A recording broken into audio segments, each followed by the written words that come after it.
Amanda Cruz. I'm one of the high school counselors at Schenectady High, and we are so excited to have you here. You know, I know virtual is not always the best, but we have Mark Bissett with us from SUNY Schenectady, and he does a really great job of helping families go through the financial aid process. So I do think that you will learn a lot from this presentation. But the counseling staff at Schenectady High School is also there to help support you with whatever you might need. Um, I will be monitoring the chat option. So if you have questions as Mark's going through the presentation, please jot them in the chat and I'll keep a log of it. And at the end of the presentation, there'll be a question and answer session. So I'll be able to ask the questions for you. You know, we want to make sure to keep our microphones muted, and then use the chat option if a question does come up. And then at the end, like I said, we will have some time for those questions and answers. That is all I have for you, so I am going to hand it over to Mark. Excellent. Thank you, Amanda. So I want to take 1 second just to mute everybody's microphones. All right. Good to go. All right. And Amanda, you can hear me? I can get a thumbs up from you? All right. Perfect. All right. Well, thank you, everybody. My name is Mark Bissett. I work in the financial aid office here at SUNY Schenectady. I've been doing these types of presentations with Schenectady High for about 5 years now. Last year was the first time we did them in the virtual format, although the content is exactly the same as if we were in person. So, part of our goal here tonight is to help you put together this puzzle about what does it mean to go to college? How do I get the most for my money? And when you think about that big question about how do I get the most for my money, there's really a couple different pieces to that puzzle. First is, what are your interest and goals? What are you looking to learn, right? So based off your interests, what do you want to study?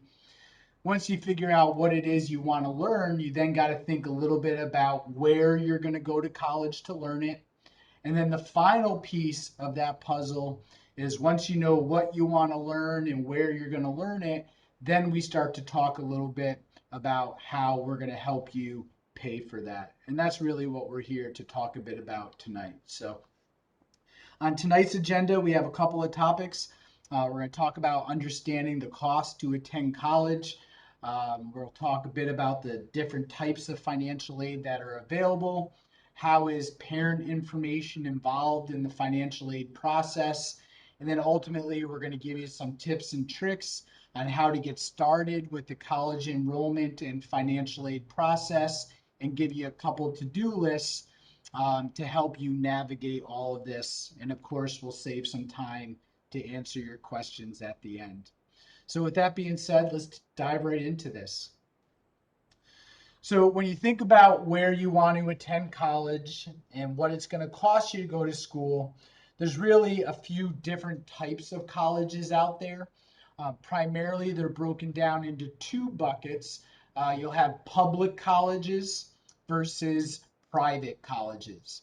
Now, a public college, for those of us that live in New York State, the State University of New York, or SUNY, is the system that provides the public college schools here in New York State. So that would include schools such as SUNY Schenectady, SUNY Albany. The list goes on and on. There's 64 colleges within New York State within the SUNY system.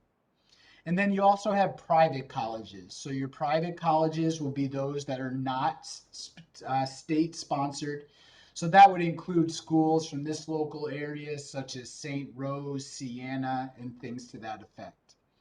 Now, the cost for each of these schools is really going to vary based off the sector. And so I gave you some averages here based off of last academic year, 2020-21. So across the country, so this isn't specific to New York State, but across the United States as a whole, the annual tuition at a public 2-year school, the annual tuition averages out at $3,770. At a public 4-year school, the average tuition is 10,560. And then a public school that's out of state, so maybe you go to a state sponsored school, but it's in Massachusetts, California, some other state other than New York, you see the average cost there. And then you also see the average cost for a 4-year private institution. And obviously, the numbers here really change as you move across this grid. And it's not because of the level of education that's offered at each of these schools, but it's based off of how those schools get their funding. So when you look at a public 2-year school, we get a third of our funding from New York State. We get a third of our funding from Schenectady County, or for the county in which that community college resides. And then we get the final third of our funding from tuition dollars, or what we charge students. So because public 2-year schools get 2/3 of their revenue from non-tuition dollars, they're really able to keep the cost significantly lower for the students that decide to attend there. Now, a public 4-year school, they get about half their costs from the state, and then the other half of their costs from tuition dollars. So that's why you see a significant difference between the public 2-year and the public 4-year. And that's because the 2 years are also getting some revenue from the county, where the 4-year schools don't have that advantage. In the third column, you see your public 4-year schools out of state. And the reason that number jumps so much is because it's not in the state where you pay taxes. Okay. So if you go to school in New York State, as a New York State resident, you've been paying taxes in that state your entire life. So that enables us to keep the cost down for you to attend a public 4-year school. Whereas if you go to a public 4-year school outside of New York State, you have not been paying taxes in that state. Thus, you're going to be charged a higher tuition rate as opposed to their in-state students. And then finally, you have your private colleges, private 4-year schools, and they don't get any state or county funding. So their costs are going to be a bit higher because the vast majority of their revenue comes from tuition dollars. At the bottom of this screen, you see a URL down there. And if you were to visit that website, you'd really be able to look at these costs state by state as opposed to national averages. So the next thing we're going to talk a little bit about is how to navigate the cost of college. So you'll notice that we have some colors on here, orange and blue. So the orange are things that once you choose a school, you don't have much control over those. All right. So once you choose a school, they are going to have a set tuition rate. They're going to have mandatory fees, and you're going to need some books and supplies for the classes that you register for. So the things in orange, they're pretty much going to be set based off the school you attend. But the items in blue are things that you would have some control over, such as transportation and personal expenses, room and board and meals, and non-mandatory fees. And we're going to talk a bit more about these on the next slide. So things that are going to drive the cost up is going to be tuition, mandatory fees, and books. Those are things that you really don't have much control over. And based off the school you attend, those are going to be set. Now, one tip I really like to give families when they're comparing the cost of tuition between one school and another is often when you look on a college website, they're going to have a tuition rate out there. And that tuition rate is generally for a full-time student who's taking 12 credits or more each semester. But if you really want to compare the cost between two schools, the best way to do that is to look at their cost per credit. Because when you go to college, each class is worth a certain number of academic credits. And when you look at that cost per credit, that's really a good way to get an apples to apples comparison of the cost between one school and the next. Another thing that's really helpful to look at is many schools only charge tuition up to a certain number of credits. So being that I work in the SUNY system, I'm very familiar with how that works in SUNY. And so what happens in the SUNY system is we only bill you each semester up to the 12th credit you take. So any credits you take over the 12th credit each semester, you're not getting billed for. So one excellent way to save money when you're going to college is to take more than 12 credits each semester. So at a SUNY school, we're going to bill you up to the 12th credit, but credits 13 and up are tuition free. And one thing that I always think is excellent to elaborate on, especially for high school students that are looking to go to college, is a lot of times they might look at a school and say, oh, this is a 2-year school. I'm going to get my degree in 2 years. Or this is a 4-year school. I'll get my degree in 4 years. But what's really important to note about that is when you go to college, it's not about the amount of time you spend in college. It's all about the number of credits you earn. So, for example, to get a 4-year bachelor's degree, you have to complete 120 academic credits. Okay? So, in order to truly graduate from a 4-year degree in exactly 4 years, you need to pass a minimum of 15 credits every semester. Okay? Now that means you would be a full-time student taking about 5 classes each semester. Now some students don't want to take 5 classes each semester. They're more comfortable doing 2 or 3, and you're perfectly welcome to do that. But you just want to recognize that if you're only doing 2 or 3 classes each semester, it's going to take you a bit longer to earn your degree. All right? Now, a couple things that you will have control over are things that can drive the cost down, such as non-mandatory fees, room and board, transportation, and personal expenses. So to give you a couple examples of each of these, generally when you go to college, you need to have health insurance, okay? If you have your own health insurance, you're going to provide proof of that to the college and they will not bill you for it. However, if you don't provide proof of health insurance, the college is going to bill you to be included on their health insurance plan. So that's an example of a non-mandatory fee that if you look at your billing statement, you really want, once you register for class and you're looking at your bill, you want to take a few minutes to understand the fees that are on that bill and make sure that all the fees you're being charged are mandatory fees. And if there are any non-mandatory fees, you want to work with the college you chose to get those fees off of your billing statement. Another great one to talk about is room and board. To kind of give you just a real simple way of looking at it, room and board costs as much as tuition and fees. Okay? So room and board, that means you're going to a college and you want to live on campus in a dorm room.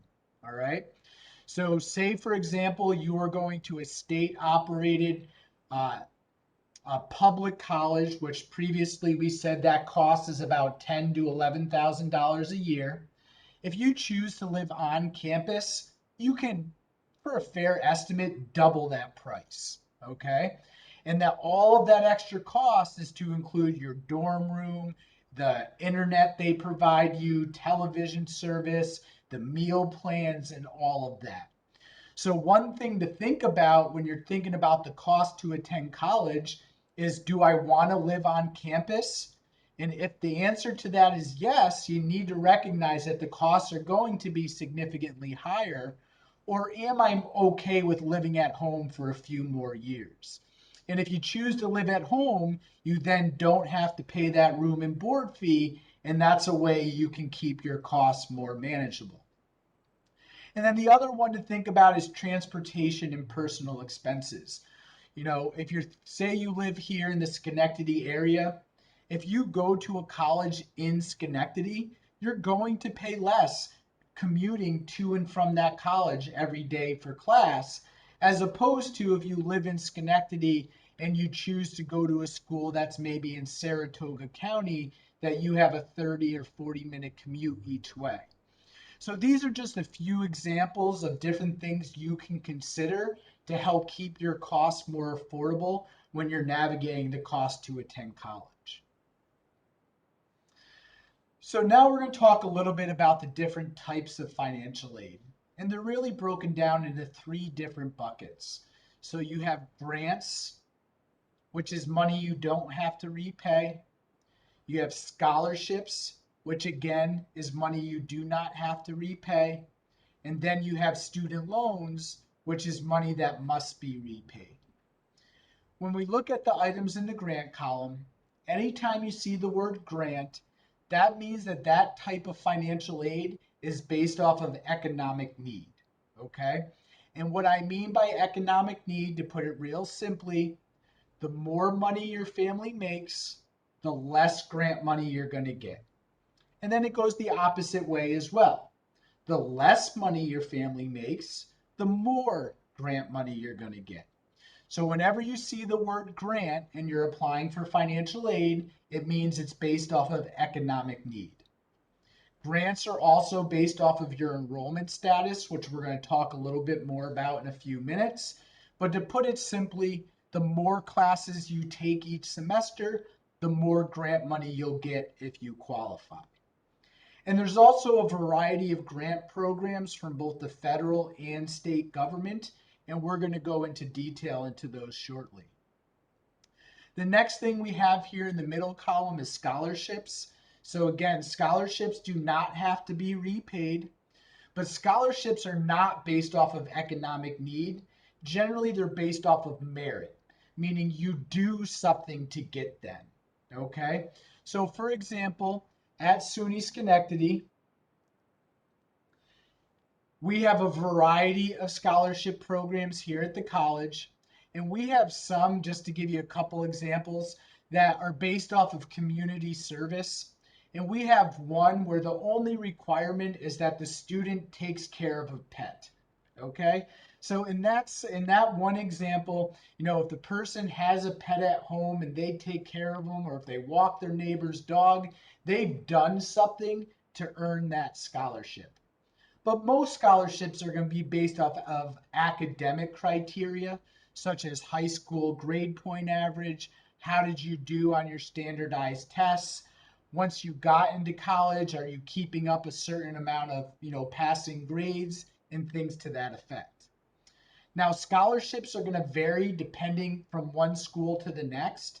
So whatever school you decide to attend, you really need to go to their website to see what scholarships are available for that individual institution.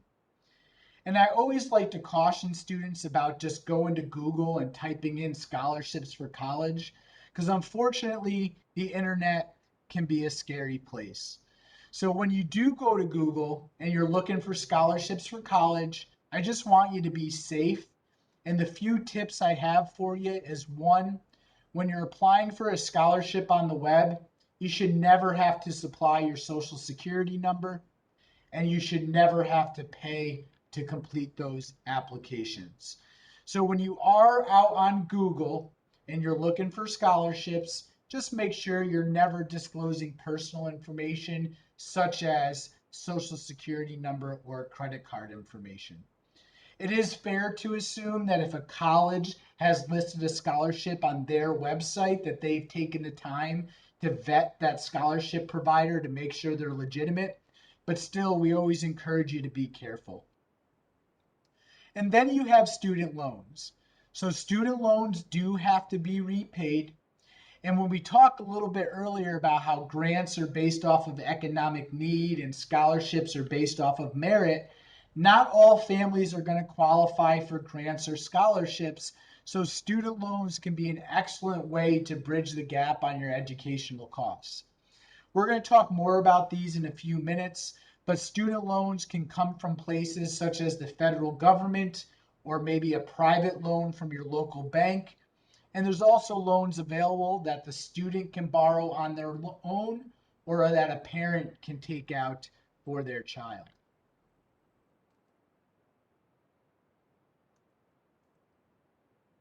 So now we're going to take a little time to dig into all of these different specific financial aid programs.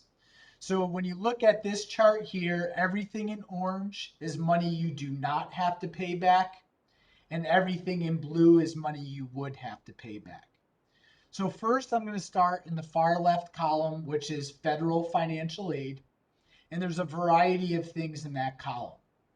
Now, in order to be considered for any money from the federal government, you need to complete what's called your FAFSA. And FAFSA stands for the Free Application for Federal Student Aid. So in order to be considered for any financial aid from the government, step one of the entire financial aid process is to complete your FAFSA application. When you apply for FAFSA, that is going to tell the college whether or not you're eligible for the Pell Grant or the supplemental grant. And notice both of those end with the word grant, so that means they're based off of economic need. And again, economic need means the less money your family makes, the more you're going to get, and vice versa. The more money your family makes, the less you're going to get. Another thing that you're applying for when you complete FAFSA is called the Federal Work Study Program. And the Federal Work Study Program for all colleges that participate is the college will host a variety of part-time jobs on campus. And you would apply for the job and interview for the job just like you would any other part-time job in the community. But what's cool about it is that if you qualify and or hired for a federal work study position, the federal government would pay your hourly wage. Depending on the school you attend, you can then choose to apply those federal work study wages directly towards your tuition and fee bill, or you could get a biweekly paycheck and use those federal work study wages for other costs in your life, such as room and board, transportation, books and supplies, things to that effect. Also, by completing FAFSA, that'll tell the college if you're eligible for the direct Stafford Loan Program. And the Stafford Loan Program is a loan that the student can take out by themselves to help pay for their educational costs. So what's good about the Stafford Loan Program is it does not require that the parent co-sign for that loan, okay? So if there is a student and they're 18, 19, 20 years old, however old they are, doesn't matter. If they don't have enough grants or scholarships to cover all of their educational costs, the student can borrow a student loan by themselves with no co-signer to help cover their educational costs.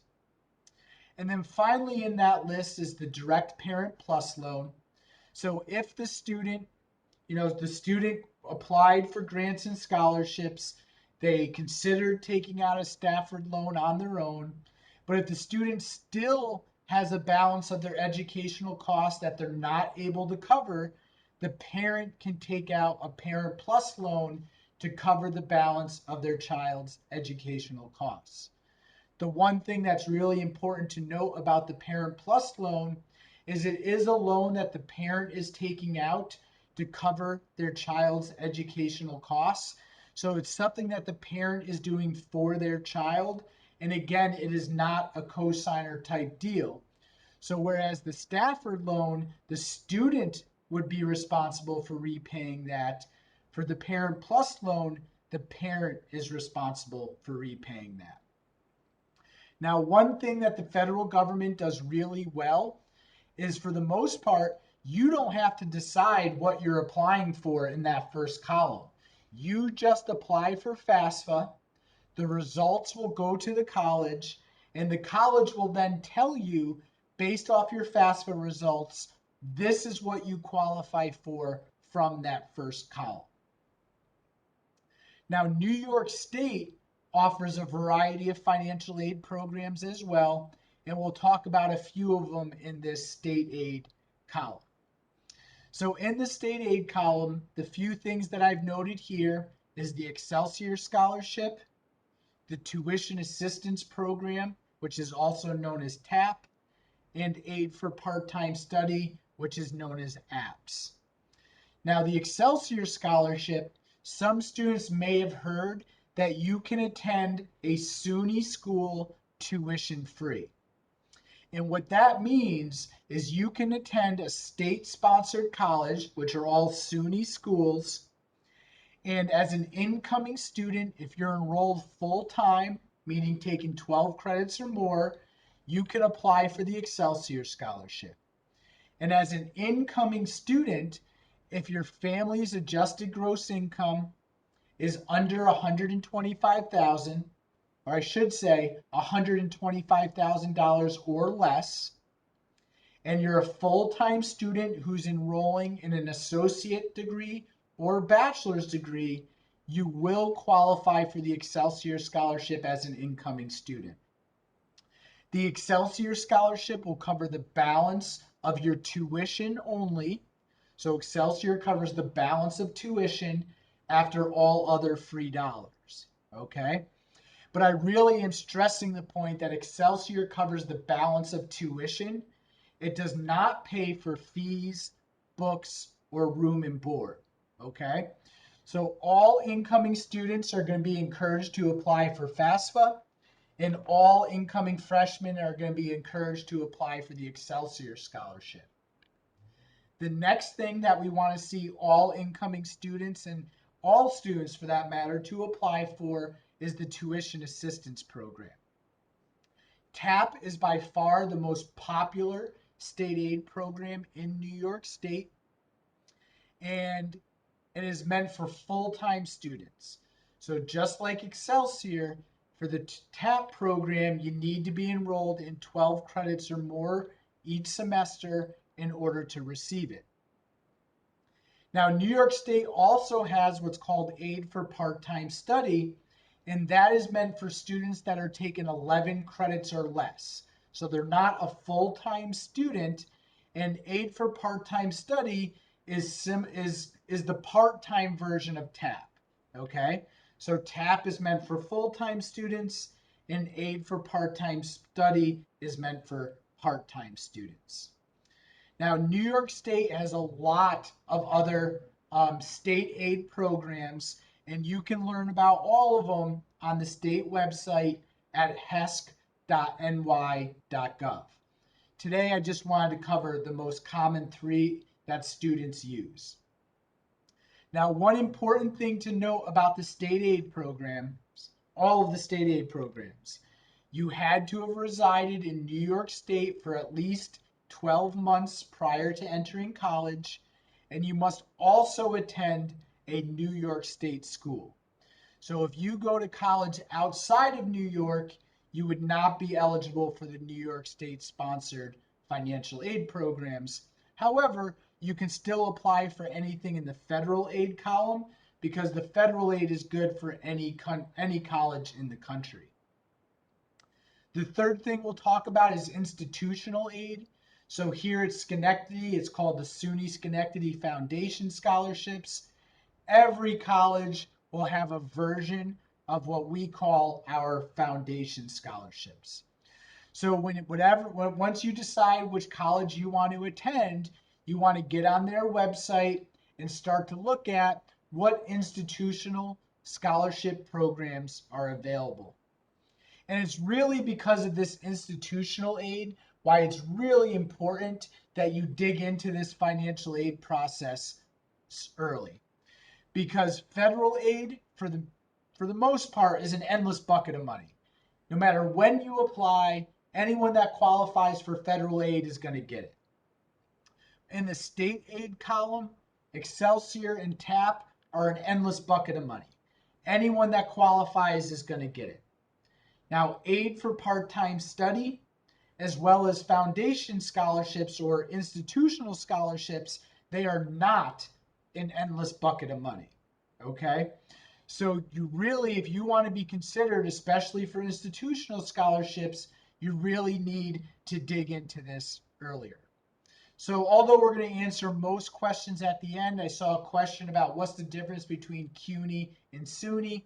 They're pretty much both the same. They're state-sponsored colleges. The only difference is that New York City Community colleges are known as CUNY, and where SUNY is the state, there it just came up, State University of New York, CUNY is the City University of New York. But whenever I say SUNY, you could insert CUNY as well.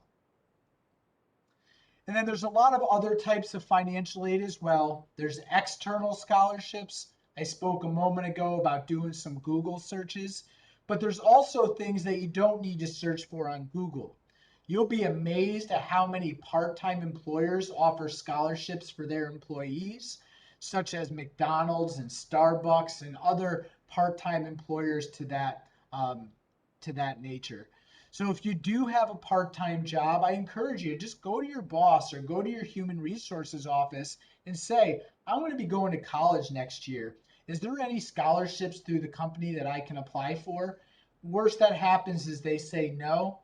Best that happens, you find a little bit more free money to go to school.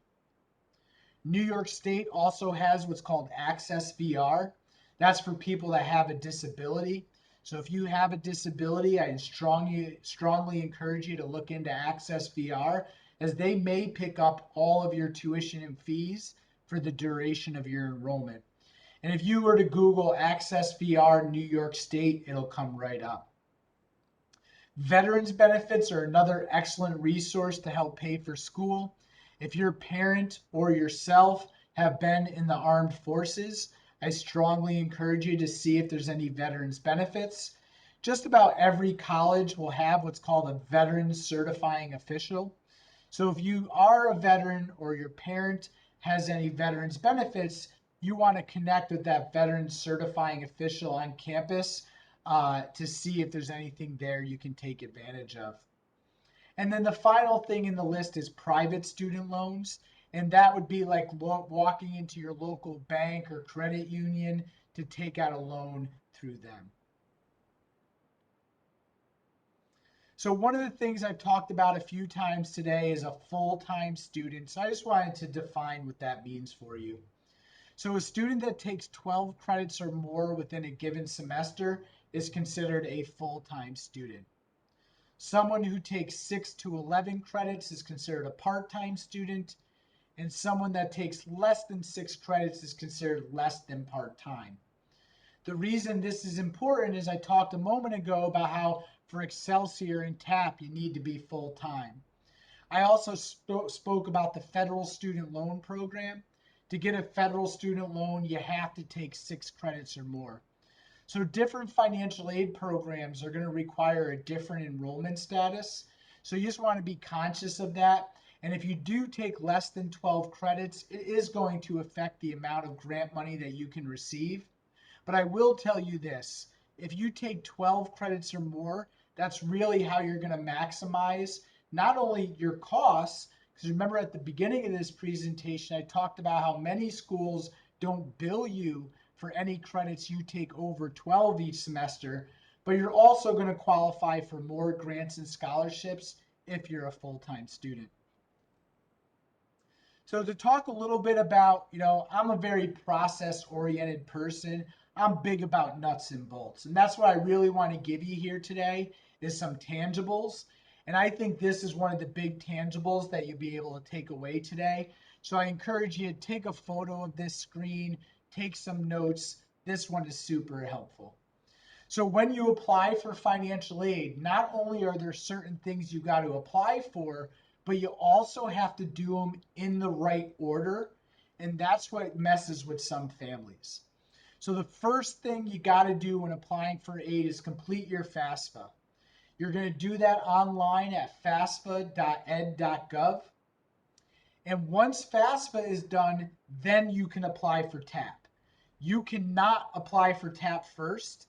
If you try to do it, you're going to get an error message that says you have not applied for FAFSA. So you need to do them in this order.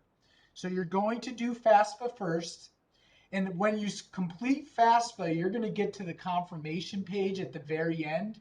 And you're going to see a blue link that says complete your New York State application.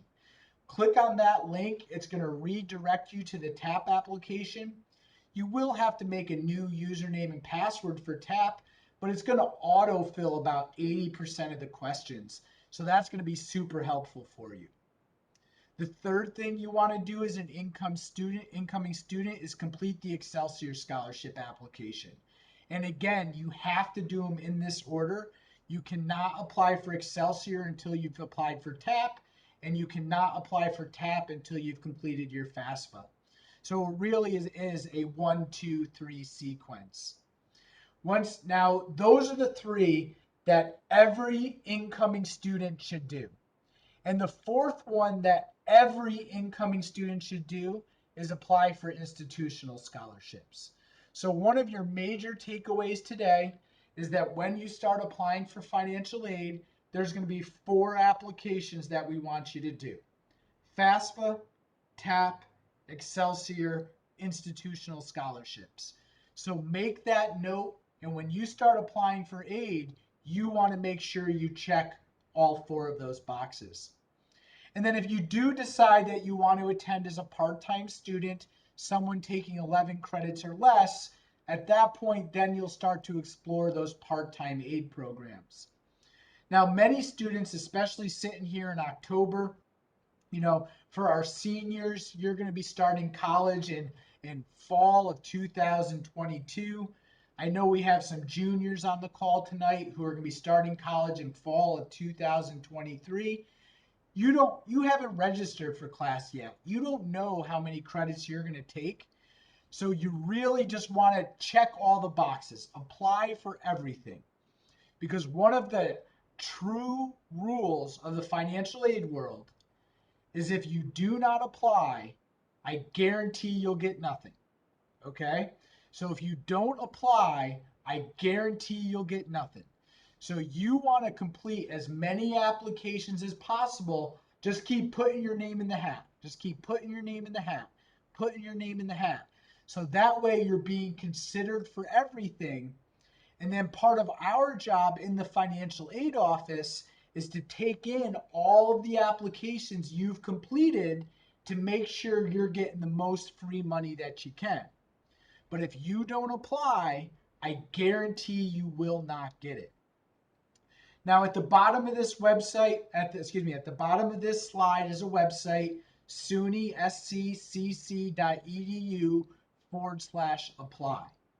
Now, although this is really geared for SUNY Schenectady students, that website is going to walk you through FAFSA, it's going to walk you through TAP, and it's going to get you to the Excelsior Scholarship application. So if you plan on attending SUNY Schenectady, of course, that is the best resource you have in terms of applying for aid. But even if you're not coming to SUNY Schenectady, you're still welcome to visit our website, use our instructions, because the instructions for applying for FAFSA, TAP, and Excelsior, they are exactly the same regardless of which college you're going to go to.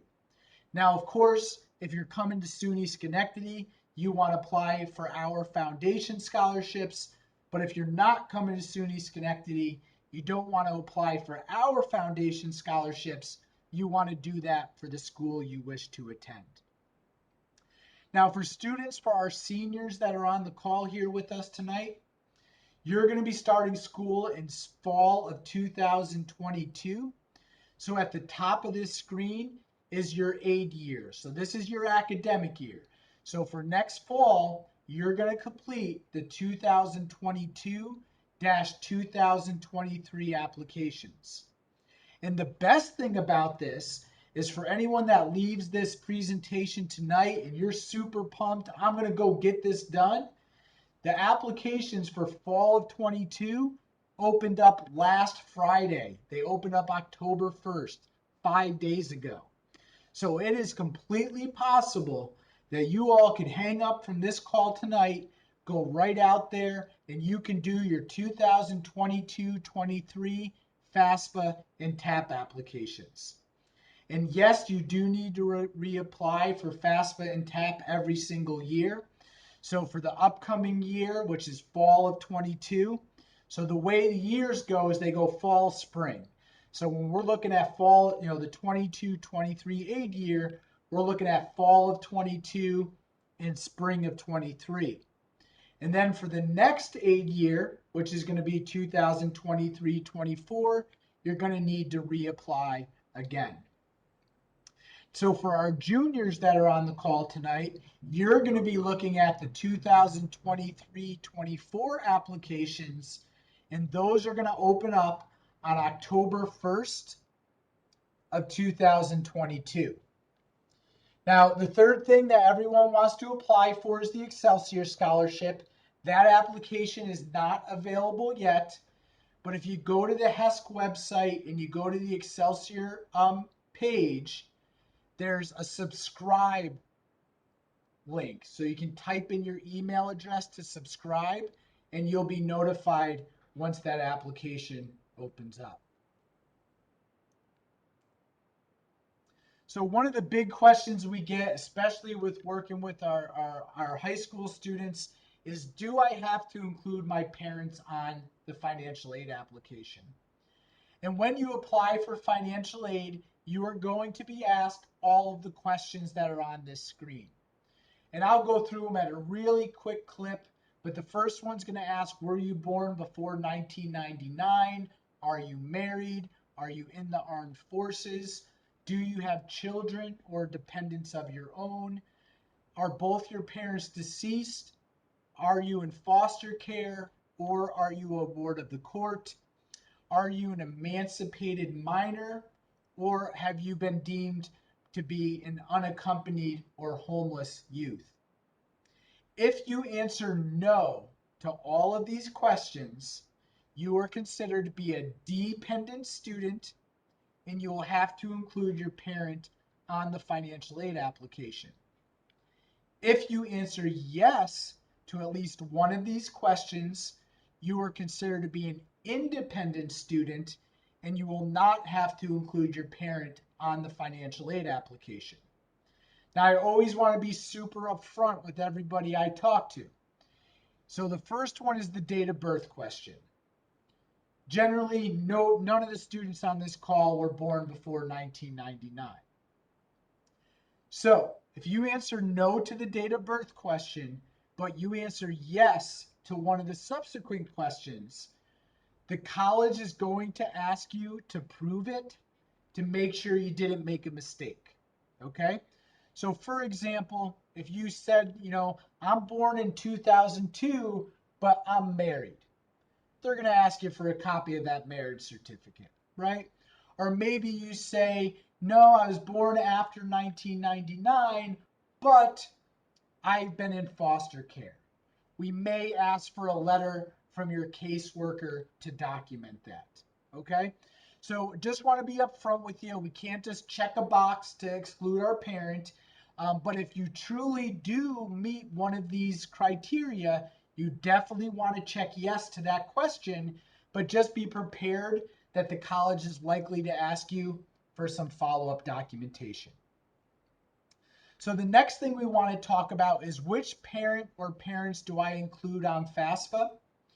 So if any, and I see some parents out here on the call tonight, if anyone here is not a biological parent, it may be good to take a picture or take some notes on this screen. I'll also share this slide deck with the guidance counselors that are on the call tonight so that they can distribute it. But this is a nice flow chart to help you navigate this.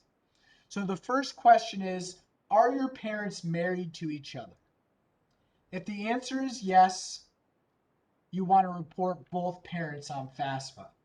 And it's important to note here, when I say parent, I'm talking about biological parent or adoptive parent, okay?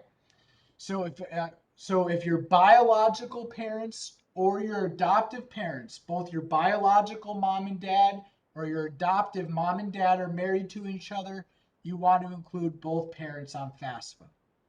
Now, are your parents married to each other? If you say no to that, the next question is, are your parents unmarried, but are they living together? If the answer is yes, you're going to report both parents on FAFSA. If the answer is no, the next question is, which parent have you resided with most recently? Once you've decided who the parent you've resided with most recently, now we have the baseline of which parent we're going to report on FAFSA. We're then going to ask ourselves, is this parent married to a step parent? If yes, we're going to include that parent and the step parent on FAFSA. If the answer is no, you're only going to include that one parent on FAFSA. But down below at the bottom of the screen, I've noted the following people are not your parents as far as FAFSA is concerned, unless they have legally adopted you. And that would include a widowed step parent, a grandparent, foster parent, legal guardian, sibling, or other relative. Okay? Now I want to recognize one thing, and I'm going to go back to the prior slide. There's going to be a student that answers no to all of these questions. So they're expected to include parent on FAFSA. They're then going to navigate this grid I just showed you, and they're going to say, I have no way of getting my parent information. If that happens to you, what you're going to do when you complete your financial aid application is there's going to be a question that says, are you able to provide your parent information? If you answer yes to that question, they're then going to prompt you for all the parental information. If you answer no to that question, it'll let you complete the application, but it's not going to generate any financial aid eligibility. And you're going to get a message that says you must now follow up with your financial aid office. And then we, as the financial aid administrators, are going to work with you to better understand why you are unable to provide parental information. And then we're also going to work with you to get some documentation together as to why you are unable to provide parental information. So if that happens where you truly are a dependent student, you're expected to include a parent, but you don't have a parent that you're able to get that meets the definition of this flow chart, that's okay. Still complete the applications, but just know that you then need to follow up with the financial aid office to clean up those loose ends. So how do I get started?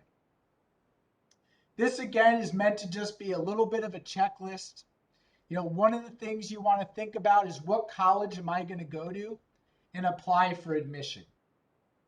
Then you want to think about applying for financial aid.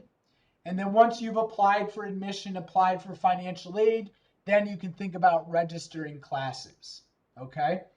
Now, the reason that I kind of put that arrow there between apply for admission and apply for financial aid, you can do those in either order. But when you apply for financial aid, you have to list at least one school that you plan to attend, because that's where your results get sent. Okay? So when you complete FAFSA, you can list up to 10 schools that you're considering, and the results will be sent to all 10 schools. But ultimately, before you're truly going to get a solid aid package and really get into the nuts and bolts and the weeds of working through all this, you also need to apply for admission to one or more schools. Now, some schools are going to charge an admission application fee. So for example, if you were to apply to XYZ college, you're likely going to have to pay an application fee directly to that school. Now, SUNY has what's called the Common App, so you can pay one admission fee and apply to several SUNY schools. However, community colleges do not charge an admission application fee. So of course, the information I have here about apply for admission online at suny.scc.edu/admissions, that's if you plan on attending SUNY Schenectady. Obviously, if you're going to some other school, you're not going to apply for admission through our website. But once you apply for aid, you will do the federal aid at the FAFSA website, fasfa.ed.gov. And then state aid will be done through the New York State website, hesc.ny.gov. And then finally, before you get your final stamped, this is what you qualify for, we do need a schedule so that we know how many classes you're taking. So often, if you apply for aid before registering for classes, the college is going to assume you're going to be a full-time student taking 12 credits or more. But if you register for less than 12 credits, you just want to be aware that your financial aid awards may be adjusted. So this one is a great one that I really think is great. This one is not necessarily specific to financial aid, but it's really about, I'm going to college. This seems gigantic. I just don't even know what questions to ask. Okay. So take a photo of this slide. I think these are some excellent questions to ask when you really start applying for admission and you really start interacting with individual colleges. So you want to know what support systems are in place. Is there an individual that I can call if I have a question? And if so, who are they and what's their role? The next question is, when I get stumped, when I encounter a struggle, who is the first person I'm supposed to call when I encounter a struggle? What other support services are on campus? And you're going to be amazed at how many there are once you start getting into colleges. Who's going to assist me through this enrollment cycle? Now, the reason I keep putting these who questions is some colleges, it's going to be one person is the answer to all of these. But at some colleges, you might have one person that assists you with admissions, and a different person that assists you with financial aid, and a different person that assists you with other services. So, although it might seem like we're asking the same question over and over again, these really are unique questions. You want to take the time to ask each one. The next one that's super important is, what's the college's primary mode of communication? And I think the answer is going to be email. And a lot of colleges are going to use some sort of self-service portal. So one of the big tips I like to give students when they're applying for financial aid is, you're going to put your personal email address on a lot of these things. And if you have an email address that you've been using for 15 years, your Hotmail account, your Gmail account, and you just get a ton of junk in there from Target, from Walmart, from the Gap, from Hannaford, Price Chopper. If you're getting so much junk in there that you think you might miss an important communication, I encourage you to set up a brand new email account and just use that for your college admission and financial aid process. And if mom or dad or your support system is going to be in this with you, you might want to consider, if you do set up a unique email account for your college admission process, share that that username and password with your support system so that they can log in and look at it and help you with it. Another thing is that all colleges nowadays are going to have some sort of student portal. So you want to make sure you know how to get into the student portal and how to get into your student email. And of course, we're here now in the 21st century. Everything is driven by technology nowadays. And you want to find out, when I struggle with technology, who do I call? When my logins aren't working, or my email's not working, or a page isn't loading, or whatever that is, who's going to assist me with my technological struggles? And then the final one on here is for parents. You want to consider having your child complete what's called a FERPA form. And the FERPA form, what that stands for is the Family Educational Rights and Privacy Act. One of the big things you're going to experience when you go to college is that it is the student's job to get this done. And the college is not going to communicate with mom, dad, or any other support person. So if a student were to apply for financial aid or admission or register for class, if mom and dad calls the campus to say, I just want to know, is my son or daughter's bill paid, or did you receive my son's financial aid application?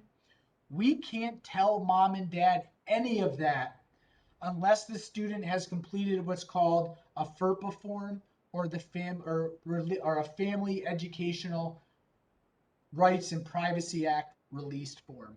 So if a parent is going to be involved, if the student wants mom or dad to help them with this, you need to complete a FERPA form. Otherwise, legally, we're not allowed to talk to anyone other than the student. And then the final thing I want to give you here, and this is our final slide tonight before we start taking some questions. And this is another great one, slide to take a photo of. So on the left, we talk about when you're ready to apply for financial aid, what do you need? And the first one on there is student and parent. And what I mean by that is you need your physical bodies. You need the human beings sitting together to do this. One of the disconnects that we often see is that mom or dad sits down to do it for their child. And then remember, we're not going to communicate with mom and dad. So when we reach out to the student saying, hey, we need to do X, Y, or Z to finish your aid, the student has no idea what we're talking about because mom and dad did it all for them. Okay? So we really encourage you to do this together. So that way, as questions come up, everyone's aware of what has and has not been done. Now, financial aid is based off of income. Remember earlier we talked about economic need.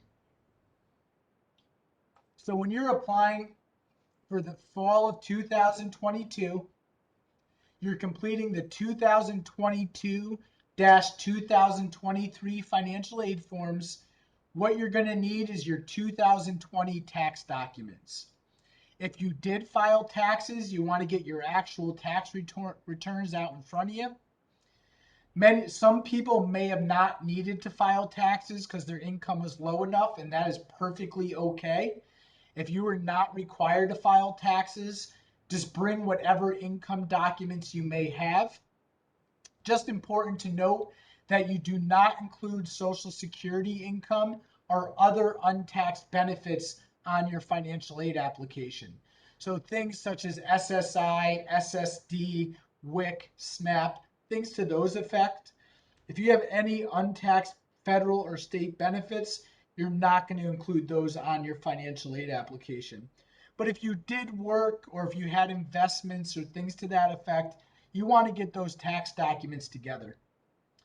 For the parent, step parent, and student, you're going to want to have their name, social security number, and date of birth. You're also going to want to have a state issued ID with you, driver's license or other state issued ID. And you're going to need to have at least one or more colleges that you may attend. And I underlined the word may intentionally. Even if you're not sure exactly where you're going to go, I encourage you to still get the applications done, put at least one college on there that you're considering, and then once you submit the applications, if you decide to go to a different school down the road, you don't have to reapply.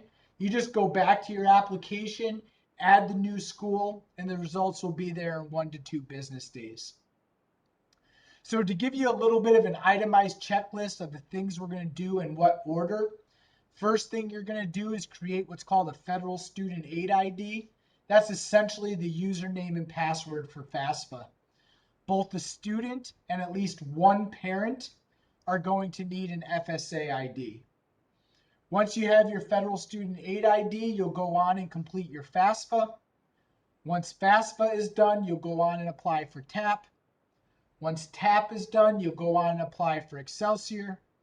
Then you'll go on and apply for institutional scholarships. Then you'll start to think about what else do I want to explore? Is there any part-time aid programs I want to look at? Maybe some other New York State grants or scholarships, possibly some veterans benefits, or maybe something that's specific to you. The one thing I have not noted here yet, but I'm going to mention now for the first time, is called the CSS profile. If you are attending a private institution, such as pick a big name school, Harvard, schools that have a lot of their own money that they give out to students. If you're ever applying for aid for a private institution, you want to see if they require the CSS profile. So often, private institutions for their institutional scholarships require another application, which is called the CSS profile. So you guys wanted today, in terms of the CSS profile, just plant the seed in terms of that terminology exists. So that way, if you do come across it, at least you're somewhat familiar with what it is. Finally, after applying for all of the free money, all of the grants and scholarships that you can, then you may want to look into federal student loans or private student loans. And again, at the bottom of this website, you can head to suny.scc.edu/apply, and that'll at least be enough, regardless of what school you're going to get you through FAFSA, TAP, and Excelsior. But of course, institutional scholarships or a CSS profile or federal student loans, you'll need to dig into those a little bit deeper with whatever school you finally decide to attend. So with that being said, I just want to take a moment. Amanda, whatever questions you have, you can lay them on me. So, Miss Ruther, the guidance department chair, did like a gold star worthy job at monitoring the chat. And so I think most of the questions that have been asked have been answered. Phenomenal. So if anybody has any questions at this moment, you can pop it in the chat or you can unmute and ask. I'll give everybody a minute to think about that.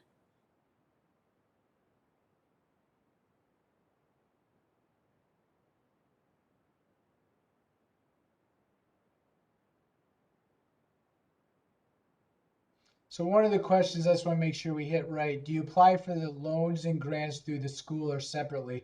Often when you apply for aid, any free money you have, grants or scholarships, you don't have to do much else other than the application to get them. But because student loans have to be repaid, if you do want a student loan, there's often a couple extra forms you got to do to actually take out that loan. So just be conscious of that if you decide to go that route. That's awesome. I see the school will mail out Access BR applications, so that's really cool. We had one that just came in about how do you access the parent permission form? The FERPA form. Yeah, so Yep. that one's going to be specific for each school. So you should be able to go to whatever college you want to attend, go to their website, type in FERPA, and it should come right up. Every college should have those listed on their website nowadays. But if they don't, I would recommend you contact either admissions or the registrar's office in order to get a copy of it.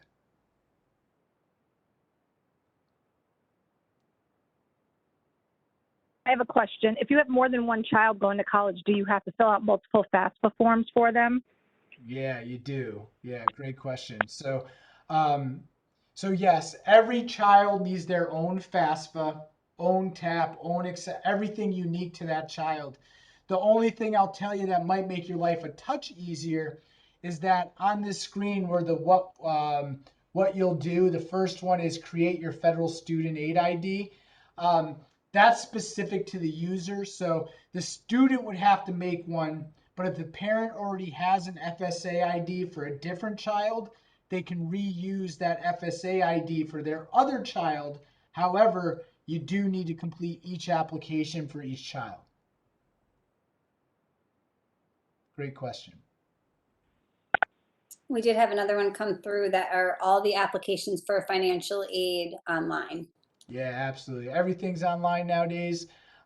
There is They do allow for, if you have a disability or something to that effect that you need a paper application, the option does exist. However, I encourage you, if you're capable of doing it online, do so, because the applications get processed super fast when you do them online. If you do fill out a PDF or a paper form and mail it in, you got to expect at least 2 to 3 months for your application to be processed. However, if you do FAFSA online, it's processed in 3 business days. TAP takes about 2 to 3 weeks. So that's going to be your big advantage. And one of the other big advantages to doing them online is there's system edit checks within the online application. So if you answer a question like obviously wrong, doing it online, you'll get an error message saying this doesn't make sense. Are you sure? You know what I mean? Whereas if you do it on pen and paper, there's no system edits to help you navigate those scenarios. We had another one come through that when do scholarships open up for the Schenectady County Community College? Yep. So our institutional scholarships are slated to open on October 25th. So in about 3 weeks.